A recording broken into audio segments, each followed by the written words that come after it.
जय मसीह की सभी को। आज का वचन देखेंगे मुर्कुस उसके 9वां अध्याय उसकी 14 आयत से। दुष्टग्रस्त बालक को चंगा करना। जब वह चेलों के पास आया तो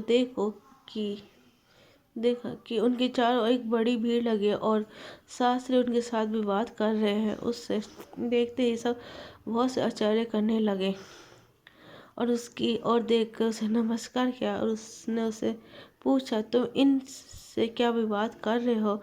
भीड़ में से एक ने उसे उत्तर दिया, हे गुरु, मैं अपने पुत्र को, जिसमें गूंगी आत्मा समाई है, तेरे पास लाया था। जहाँ कहीं उसे पकड़ते हैं वहीं पटक देते हैं, और मुंह से फेन भर लाता है और दांत पीसता है और सूख जाता है। मैंने तेरे चेलों से कहा कि वैसे निकाल दे, परंतु वे ना निकाल सके। ये सुनकर उसने उनसे उत्तर दिया दे के कहा, हे अविश्वासी लोगों, मैं कब तक तुम्हारे साथ रहूंगा? कब तक तुम्हारी सहूंगा? उसे मेरे पास लाओ। तब उसे उसके पास ले आए, और जब उसने उसे देखा तो उस आत्मा ने तुरंत उसे मोड़ ओढ़ा और वहाँ भूमि पे गिरा दिया और मुंह से फेन भराते हुए लौटने लगा।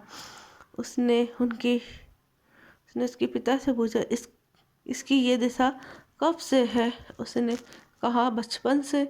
उसने इसे नष्ट करने के लिए कभी आग और कभी पानी में गिराया, परंतु यदि कुछ कर सके तो हम पर तरस खाकर हमारा उपकार कर। यीशु ने उसे कहा, यदि तू कर सकता है, ये क्या बात है? विश्वास करने वालों के लिए सब कुछ हो सकता है। बालक के पिता ने तुरंत गिड़गिड़ा के कहा, हे प्रभु, मैं विश्वास करता हूँ, मेरा अविश्वास का उपयोग कर।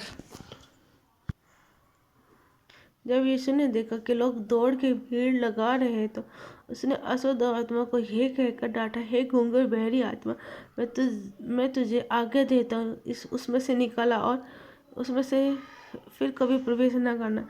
तब वह चिल्लाकर और उसे बहुत मोड़ कर निकल आया। बालक मरा सा हो गया, यहाँ तक कि बहुत लोग कहने लगे, ये मर गया। परंतु यीशु ने उसका हाथ पकड़ के उससे उठाया और वहाँ खड़ा हो गया।